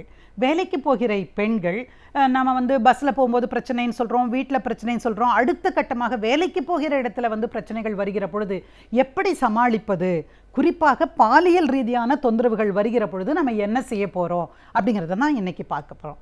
இப்போ சமீபத்தில் பணியிடங்களில் பெண்களை பாலியல் வன்முறையிலிருந்து பாதுகாக்கிற சட்டம் அப்படின்னு ஒன்று வந்திருக்கிறது.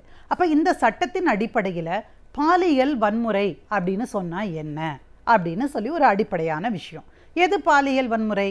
நான் போய் ஆஃபீஸில் வேலை செஞ்சிட்ருக்கிறேன், பக்கத்தில் இருக்கிற என்னுடைய சக ஊழியர் என்னை பார்த்து கண்ணடிக்கிறாருன்னு வச்சுக்கோங்களேன், அல்லது அங்கேருந்து சைகை காட்டி என்னை கூப்பிடுறாரு, இல்லை அங்கே ஃபைல் எடுக்கிற இடத்துக்கு இங்கே வா அப்படிங்கிறாரு, அல்லது எனக்கு கொண்டு வந்து ஒரு ஃபைல் கொடுக்கும்போது அந்த ஃபைலுக்கு நடுவில் ஒரு போர்னோகிராஃபிக் படத்தை வைக்கிறாரு, நீல படத்தை ஒன்று வைக்கிறாரு, ஆபாசமான படத்தை.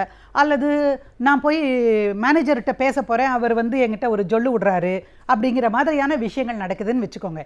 இவை எல்லாமே பாலியல் ரீதியான வன்முறைகள். அதாவது கலர்டு ரிமார்க்ஸ்ன்னு சொல்லுவாங்க. சில பேர் கூப்பிடுவாங்க, உன்னை பார்த்தா ரொம்ப செக்ஸியாக இருக்கேன்னு ஒருத்தர் சொல்கிறதுங்கிறது சாதாரண விஷயம் அல்ல. ஒரு பெண் அழகாக இருப்பா என்று சொல்லுவதற்கே கூட எந்த இடம், யார் சொல்லுவது என்று ஒரு வரம்பு முறை இருக்கிறது. அதை தாண்டி நம்ம வேலை செய்கிற இடத்துல ஒரு மேலதிகாரி பார்த்து அந்த பெண்ணை நீ செக்ஸியாக இருக்கேன்னு சொன்னால் அது பாலியல் வன்முறை தான்.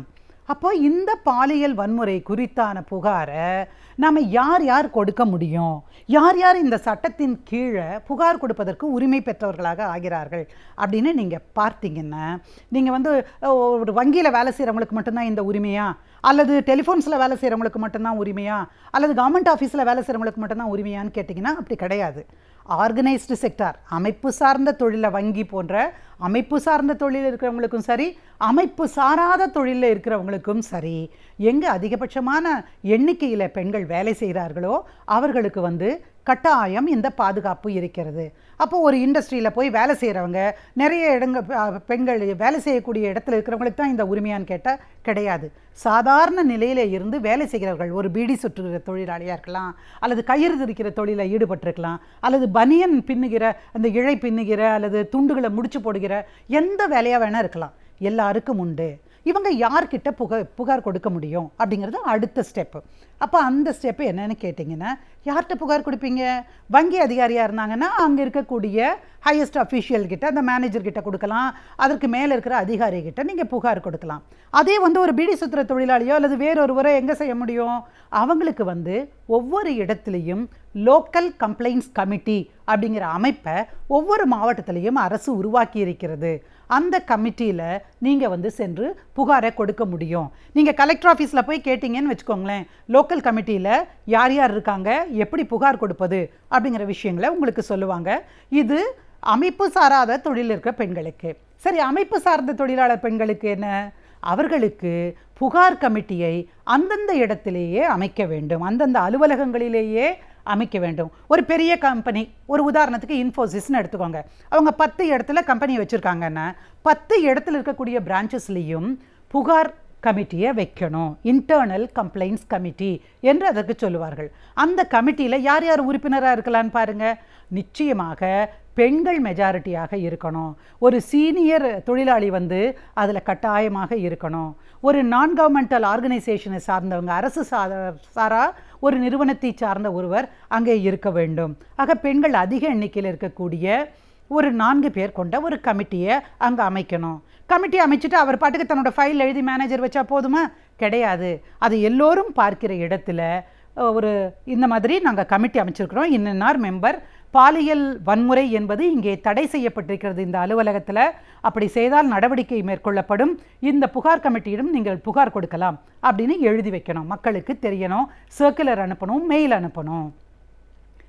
இந்த பாதிக்கப்பட்ட பெண் புகார் கொடுக்க வேண்டும். புகாரை வந்து கமிட்டிகிட்ட கொடுத்தானா கமிட்டி விசாரித்து புகாரை வந்து விசாரிக்கிறாங்கன்னு வச்சுக்கோங்களேன். உடனடியாக என்ன சொல்லுவாங்க, அவன் தான் மன்னிப்பு கேட்டானேமே உடமா அப்படின்னு சொல்லிட முடியாது. அவன் இந்த மாதிரி தப்பு பண்ணதுக்கு, அந்த ஊழியர் வந்து தப்பு பண்ணதுக்கு அவர் சொல்கிறாரு, உனக்கு வந்து 50,000 தரேங்கிறாரு, அதனால் இந்த கம்ப்ளைண்ட்டை வாபஸ் வாங்கிக்கோ அப்படின்னு சமரசம் பேசக்கூடாது. அவர்கள் புகாரை விசாரித்து அதில் உண்மை இருக்குது அப்படின்னு தெரிஞ்சாக்க அந்த புகார் மீது நடவடிக்கை எடுக்க வேண்டும். என்ன விதமான நடவடிக்கை? அவர் ஒத்துக்கிறாமா, மன்னிப்பு கடிதம் எழுதி கொடுக்குறேங்கிறாரு, இனிமேல் வந்து எந்த விதமான இந்த செயல்களில் நான் ஈடுபட மாட்டேன்னு சொல்கிறாரு. நீங்கள் என்னம்மா சொல்கிறீங்க? அவர் உங்கள் ஊழியர், நீங்கள் என்ன உங்கள் அதிகாரி, நீங்கள் என்ன முடிவெடுக்கிறீங்களோ அதை சொல்லுங்கள். அதில் அதோடு அந்த பெண் வந்து வேண்டாம் விட்டுடுங்க, இதுக்கு மேலே இதை ப்ரிசிபிடேட் பண்ண வேண்டாம்னு நினச்சி விட்டால் அது வேறு விஷயம். ஆனால் அந்த இடத்துல இருக்கக்கூடிய புகார் கமிட்டியினுடைய ஆட்கள் கட்டாயமாக சமரச முயற்சின்னு அதை மூடிவிடக்கூடாது.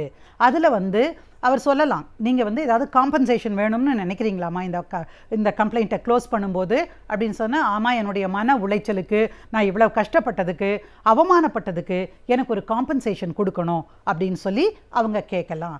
அதை வந்து யார் வந்து அந்த மாதிரியான பாலியல் ரீதியான துன்புறுத்தலை செய்தார்களோ அவர்களிடமிருந்து வாங்கி தரலாம். இது வந்து ஒரு முக்கியமான விஷயம். சரி, இப்போ வந்து முதலாளியினுடைய அந்த கம்பெனி நிர்வாகத்தினுடைய பணி என்ன அப்படின்னு பார்த்தீங்கன்னா, முதல்ல இந்த மாதிரி கம்ப்ளைண்ட், ஒரு புகார் வந்ததுன்னா உடனடியாக அந்த புகாரை அவர் அந்த புகார் கமிட்டிக்கு ஃபார்வர்ட் பண்ணணும், அவர்களை விசாரிக்க சொல்லணும், சம்மன்ஸ் அனுப்பணும்னு சொன்னால் அந்த யார் தொல்லை பண்ணாங்களோ அந்த நபரை கொண்டு வந்து நிறுத்துகிற வரைக்கும் அது அவங்களுடைய பொறுப்பு.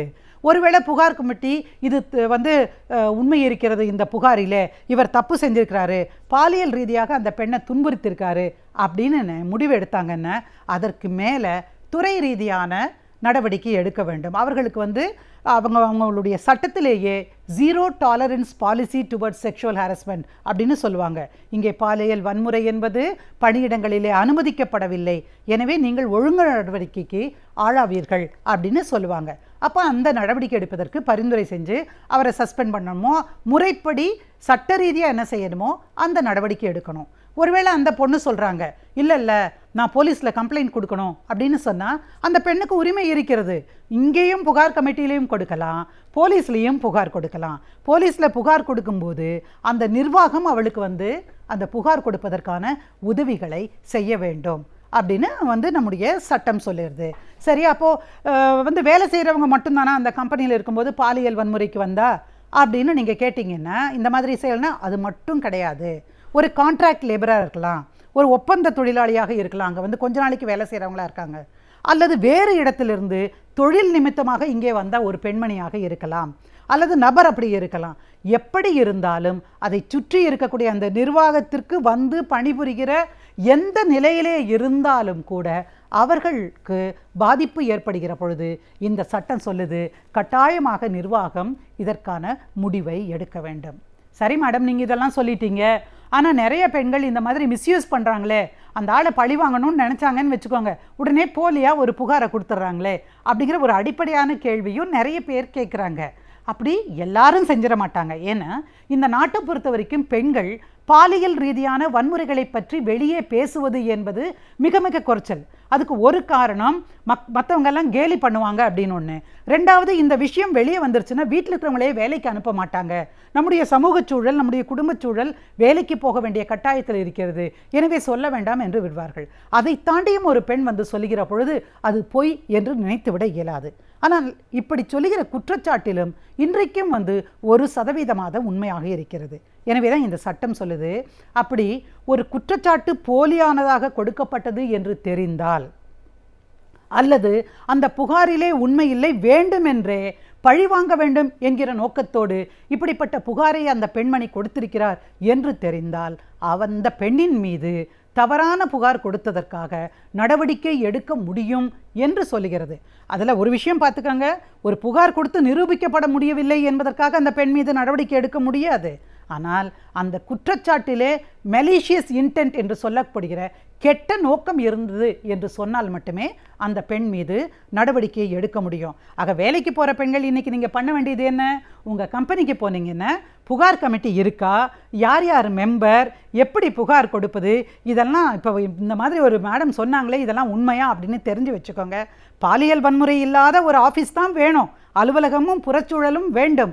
ஆனால் அதை தாண்டி அப்படி நடக்கிற பொழுது பயந்து ஒடுங்கி விடாமல் நம்ம வந்து தைரியமாக புகார் கொடுக்கணும்.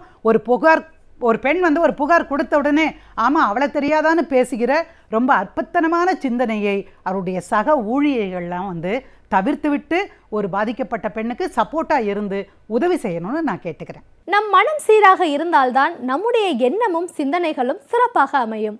ஆதலால் மனதை சீராக வைத்துக் கொள்வதற்கான வழிமுறைகளை நம்மிடையே பகிர்ந்து கொள்ள வந்திருக்கிறார் டாக்டர் நம்பி அவர்கள். நிகழ்ச்சியில் நிறைவு பகுதியாக வரவிருப்பது மனமே மனமே.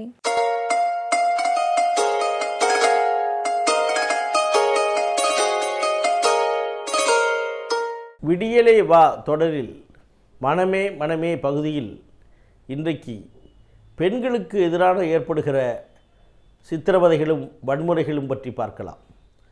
அதாவது torture and violence against women என்று சொல்வார்கள். இது ஒரு பெரிய சமூக நல, மனநல, பொருளியல் சம்பந்தப்பட்ட பிரச்சனையாக உலகம் முழுவதும் கருதப்பட்டாலும் வளர்ந்து வருகிற நாடுகளிலே, குறிப்பாக இந்தியா போன்ற நாடுகளிலே இது ஒரு பெரிய பிரச்சனையாக நாளுக்கு நாள் வளர்ந்து வருகிறது. ஒரு காலத்திலே நாம் பீற்றிக்கொள்ளுவோம், இந்தியா பெண்களை கடவுளாக மதிக்கிறார்கள் என்று. பெண்களை மதிக்க வேண்டும் என்பது பெரிய ஒரு சித்தாந்தமாகவே இருந்து வந்த நாடு இது. ஆனால் நடைமுறையிலே பார்த்தால் அப்படி இல்லை. பாரதி கூட பாடினான், நிமிர்ந்த நன்னடை நேர்கொண்ட பார்வை நிலத்தில் யார்க்கும் அஞ்சாத செருக்கும் தெளிந்த ஞானச் செறிவும் இருப்பதால் செம்மை மாதர் திரும்புவதில்லையாம் என்று. அதாவது எவ்வளவு படித்திருந்தாலும் நல்ல நேராக நடந்தாலும் நிமிர்ந்து நடந்தாலும் அந்த பெண்கள் அவர்கள் நிலையிலிருந்து மாறமாட்டார்கள், பெண்களாகத்தான் இருப்பார்கள். அப்படிப்பட்ட பெண்கள் தான் புதுமை பெண்கள் என்று பாரதி பாடினான். ஆனால் அவனே பிற்காலத்திலே பெண்களுக்கு எதிரான இழிவுகளைக் கண்டு மாதர் தம்மை இழிவு செய்யும் மடமையை கொளுத்துவோம் என்று தான் பாட வேண்டிய சூழ்நிலை ஏற்பட்டது. அதே போல் அந்த காலத்திலிருந்தே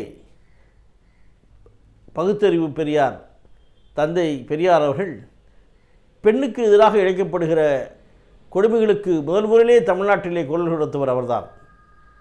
ராஜாராம் மோகன் ராய் வடநாட்டிலே உடன்கட்டை ஏறுதலுக்கு எதிராக போர் தொடுப்பதற்கு முன்னாலேயே இங்கேயே 1920களிலிருந்தே பெண்ணுக்கு எதிராக இழைக்கப்படும் கொடுமைகள் குறைய வேண்டும், பெண்ணுக்கு சம உரிமை வேண்டும், பெண்ணுக்கு படிப்பறிவை வேண்டும், பெண்ணுக்கு நல்ல உத்தியோகம் வேண்டும் என்று போராடியவர் பெரியார். பெண் ஏன் அடிமையானாள் என்று அவருடைய புத்தகத்திலே பல விதமான கருத்துக்களை அவர் கூறியிருப்பார். ஆனால் தற்போதைய உலகத்திலே ஏறக்குறைய அவைகளெல்லாம் கொஞ்சம் சரி செய்துபட்டு கொண்டு வருகின்றன. இந்த 50-60 ஆண்டுகளிலே பெண்களும் நன்றாக படிக்கிறார்கள், நல்ல உத்தியோகத்தில் இருக்கிறார்கள், பதவியிலே இருக்கிறார்கள். இருந்தாலும் இது ஒரு அளவுதான். இன்னமும் கிராமப்புறத்திலே பார்த்தால் பெரும்பாலும் படிக்காத பெண்கள், பாமர பெண்கள், கூலி வேலை செய்கிற பெண்கள் தான் நிறைய பேர் இருக்கிறார்கள். ஆனால் ஓரளவுக்கு நிலைமை மாறி வருகிறது கண்கூடு.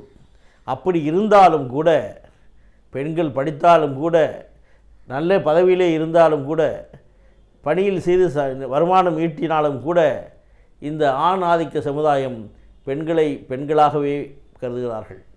தங்களுடைய கட்டுக்குள்ளே இருக்க வேண்டும் என்கிற மனநிலையே அவர்களுக்கு இருக்கிறது. அது இந்த நாட்டினுடைய ஒரு சாபக்கேடு. காலங்காலமாக கலாச்சாரம் வழியாக பெண் என்பவள் ஆணுக்கு அடிமையாக இருக்க வேண்டும். ஒரு குடும்பத்திலே ஆண் தான் குடும்பத் தலைவன், அவன் சொல்வதைத்தான் பெண்கள் கேட்க வேண்டும், குழந்தைகள் கேட்க வேண்டும். ஆணை எதிர்த்து பெண் பேசக்கூடாது, அவளுக்கென்று தனி கருத்து இருக்கக்கூடாது, தனி சுதந்திரம் இருக்கக்கூடாது என்று பெண்ணை ஒரு அடக்கியே வைத்து ஆளுகின்ற ஒரு பண்பாடு நம் நாட்டிலே ஊறி பழகிவிட்டது. அதிலிருந்து இன்னமும் மீள முடியவில்லை. ஏதோ ஒரு சில புதுமை பெண்கள் அதை எதிர்த்து போராடி வருகின்றார்கள், ஜெயித்து வருகிறார்கள். இருந்தாலும் பெரும்பாலான பெண்கள் இன்றைக்கும் சித்திரவதைக்கு ஆளாகப்படுகிறார்கள், வன்கொடுமைக்கு ஆளாகப்படுகிறார்கள். பெண்களுடைய வன்கொடுமைகளுக்கு காரணம் பார்த்தால் பெரும்பாலும் இந்த ஆண்களுடைய மனோபாவம் மாறவில்லை. அந்த ஆட்டிடியூட் என்று சொல்வார்கள், ஆட்டிடியூட் டுவர்ட்ஸ் விமன். பெண் எதுவும் சம்பாதித்து விட்டு பெரிய ஆளாக 2 பேருமே சம்பாதிப்பார்கள். ஆனாலும் பெண் சம்பாதித்து விட்டு கொஞ்சம் அதிகம் சம்பாதித்து விட்டு நன்றாக போய்விட்டால் எல்லாரும் அவர்கள் பேச்சு கேட்க ஆரம்பித்தால் எங்கே நம்மை வீட்டு மீறி போய்விடுவாளோ என்கிற ஒரு பயம் உள்ளுக்குள்ளே இருக்கிறது இந்த ஆணாதிக்க சமுதாயத்திற்கு. அவர்கள் நன்றாக வருகிறாள் என்பதை சந்தோஷப்படுவதற்கு பதிலாக இருக்கிறார்கள், ஒரு சில பேர் இருக்கிறார்கள். ஆனால் பெரும்பாலானோர் மனதிலே ஒரு அச்சம் உண்டாக்கி விடுகிறது. இதை நம்மை மீறி போடுகிறார்களோ, நாம் சொல்வதை விட இவள் சொல்வதை அதிகம் கேட்டு விடுவார்களோ என்கிற உள்ளார்ந்த பயம் அவர்களை வாட்டுகிறது. அதனால் எப்பொழுதெல்லாம் வாய்ப்பு கிடைக்கிறதோ அவ்வப்பொழுதெல்லாம் அவர்களை மறைமுகமாகவோ நேர்முகமாகவோ சித்திரவதைக்கு உள்ளாக்குகிறார்கள். இந்த சித்திரவதை என்று சொல்லும் பொழுது பலவிதம் உண்டு. அப்யூஸ் என்று சொல்வார்கள். இந்த அப்யூஸ் என்கிற வார்த்தை சித்திரவதை, உடலால் சித்திரவதை செய்வது, மனதளவில் சித்திரவதை செய்வது, பாலியலில் சித்திரவதை செய்வது, வேறு பலவித பொருளாதார ரீதியில் சித்திரவதை செய்வது, இப்படி பல்வேறு பிரச்சனைகளை அவர்களுக்கு தொந்தரவு கொடுத்து கொண்டே சித்திரவதை செய்து கொண்டே அவர்களை அடக்கியே வைத்துக்கொண்டு ஆளுகின்ற தன்மை இருக்கிறது. இதிலே பெரும்பாலும் உண்மை என்னவென்றால், மிக பெரும்பாலான பெண்கள் இந்த சித்திரவதைக்கு ஆளாக்கப்பட்டாலும் அவர்கள் அதை வெளியிலே சொல்வதில்லை. மிகச் சில பேர் தான் அதை வெளியிலே சொல்லி ஒரு நீதி கேட்டு அவர்களை போராடுகிறார்கள். பெரும்பாலான பெண்கள் தனக்குள் தானே வருத்தப்பட்டு கொண்டு அழுது கொண்டு இருக்கிறார்கள். வேதனையை தனக்குத்தானே அனுபவித்து கொண்டிருக்கிறார்கள். மற்றவர்களிடம் பகிர்ந்து கொள்ள முடியாத ஒரு சூழல் இருக்கிறது. இந்த குடும்பமும் அப்படித்தான் கருதுகிறது இருக்க வேண்டும் என்று சமூகமும் அப்படித்தான் கருதுகிறது. ஆகவே அவர்கள் தனிமையிலே அவதிப்படுகிறார்கள். தே சஃபர் இன் சைலன்ஸ் என்று சொல்வார்கள். தனிமையிலேயே அவர்கள் அவதிப்பட்டு கொண்டிருக்கிறார்கள். ஏதோ ஒரு நாள் அது வெடிக்கும் பொழுது விபரீதமாகி விடுகிறது. ஆக பெண்கள் மரியாதையாக நடத்தப்பட வேண்டும், பெண்களுக்கு உண்டான அங்கீகாரம் கிடைக்க வேண்டும், அவர்கள் கௌரவமாக நடத்தப்பட வேண்டும் என்பதுதான் நம்முடைய இந்திய அரசியலமைப்பு சட்டத்தின் ஒரு அடிப்படை கூறு. Equal rights and equal opportunities and they have to give the dignified life என்று சொல்வார்கள். எல்லா விதத்திலும் சம உரிமை இருக்க வேண்டும். நம் தமிழகத்திலே ஏறக்குறைய சமீப 20-30 ஆண்டுகளிலே பெண்களுக்கு சொத்தில் கூட சம உரிமை பங்கு வந்துவிட்டது. பேச்சில் உரிமை, கருத்தில் உரிமை இருந்தாலும் எத்தனை பேர் அப்படி இருக்கிறார்கள் அந்த உரிமையை பயன்படுத்தி கொண்டு? எத்தனை பேரால் அப்படி பயன்படுத்த முடியும் என்று நினைக்க வேண்டும். அதே நேரத்திலே இன்னொன்றையும் பார்க்க வேண்டும். இந்த உரிமை இருக்கிறது, நம்மளுக்கு படிப்பு இருக்கிறது, நம்மளுக்கு வருவாய் இருக்கிறது என்பதற்காக சில பேர் கொஞ்சம் வரம்பு மீறி போகின்ற ஒரு நிலைமையும் காணப்படுகிறது. அதுவும் கொஞ்சம் கொஞ்சமாக வளர்ந்து வருகிறது. அதுவும் தான் நாம் கவனிக்க வேண்டும். ஆனாலும் இந்த ஆணாதிக்க சமுதாயத்திலே பெண்கள் அவதிப்படும் பொழுது அது ஒரு சாதாரண ஒரு சம்பவமாகவே கருதப்படுகிறது. அது ஒரு குற்றம் என்று கருதப்படுவதே இல்லை. அதனால்தான் பல நேரங்களிலே இது ஒரு குற்றம், இது செய்வது தவறு, இது தண்டனைக்குரியது என்கிற அளவிலே நாளளவிலே வளர்ந்து வருகிறது.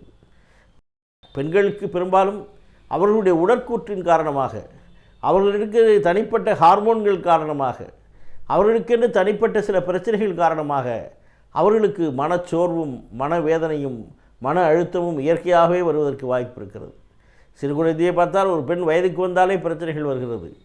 பிள்ளை கர்ப்பமாக இருக்கும் பொழுது பிரச்சனை வருகிறது, பிள்ளை வரும் பொழுது பிரச்சனை வருகிறது, மாதவிடாய் நிற்கும் பொழுது பிரச்சனை வருகிறது. இப்படிப்பட்ட இயற்கையான பிரச்சனைகளோடு சேர்ந்து செயற்கையான பிரச்சனைகளும் அவர்களை தீண்டும் பொழுது அவர்கள் துன்பத்துக்கு ஆளாக்கப்படுகிறார்கள். ஆகவேதான் பல நேரத்தில் அவர்கள் தூக்கமில்லாமல் அவதிப்படுகின்றார்கள். ஒரு திரைப்பட பாடலிலே பாடும் பொழுது, காலமிது காலமிது கண்ணீரொங்கு மகளே, காலம் இதை தவறவிட்டால் தூக்கமில்லை மகளே என்று. அதாவது 4 வயது 3 வயது 5 வயது வரை நன்றாக தூங்கிக்கொள், பின்னால் உனக்கு தூக்கம் என்பதே கிடையாது என்கிற நிலையிலே பாடப்படுகிற பாட்டு. ஆகவே பெண்கள் பாதுகாப்பு வேண்டும், பெண்களை சித்திரவதையிலிருந்து காப்பாற்றப்பட வேண்டும், அவர்களுடைய உரிமை நிலைநிறுத்தப்பட வேண்டும் என்பதற்காக பலவிதமான சட்டங்கள் உலகெங்கும் இருக்கிறது. நம் நாட்டிலே சமீப காலமாக பெண்கள் கொடுமைகளுக்கு எதிரான ஒரு சட்டம், டொமஸ்டிக் வயலன்ஸ் ஆக்ட் என்று சொல்வார்கள். The protection of rights and violence act என்று சொல்வார்கள். அதாவது டொமஸ்டிக் வயலன்ஸ் ஆக்ட் என்றால் குடும்ப வன்முறைக்கு எதிரான ஒரு சட்டம். பெண்களுக்கு சரியான உரிமை வேண்டும், பாதுகாப்பு வேண்டும், அவர்கள் வன்கொடுமைக்கு ஆளாக்கக்கூடாது. அப்படி கணவரோ அல்லது குடும்பத்தில் இருக்கிற மற்றவர்களோ ஈடுபட்டால் கடும் தண்டனை இருக்கிறது என்று சட்ட ரீதியாக பாதுகாப்பு இருந்தாலும் கூட நம் நாட்டிலே எத்தனையோ சட்டங்கள் இருக்கின்றன. ஆனால் அதை முறையாக நடைமுறையிலே கொண்டு வருவதிலே பலவித சிக்கல்கள் இருக்கின்றன. ஆக அதை போலவே இந்த டொமஸ்டிக் வயலன்ஸ் ஆக்ட் என்று சொல்லப்படுகிற பெண் கொடுமைக்கு எதிரான வன்கொடுமைக்கு எதிரான இந்த குடும்ப வன்முறைக்கு எதிரான சட்டம் தற்பொழுது பெண்களுக்கு ஒரு பாதுகாப்பு அரணாகவே விளங்குகிறது. ஆக பெண்கள் என்பவர்கள் நம் நாட்டிலே மதிக்கப்பட வேண்டியவர்கள், அவர்களுக்கும் உரிமை உண்டு, அவர்களுக்கும் தகுதி உண்டு, அவர்களும் மேலே வர முடியும், அவர்களுக்கு பாதுகாப்பு தர வேண்டும், அவர்களை கொடுமைக்கோ சித்திரவதைக்கோ உள்ளாக்கக்கூடாது. ஏனென்றால் ஆண் பெண் இருவரும் ஒரே ஜாதி, இருவருக்கும் ஒரே நிலை, ஒரே அந்தஸ்து என்பதை புரிந்து கொண்டு பெண்களை மதிக்கக்கூடிய மக்களாக நாம் மாற வேண்டும்.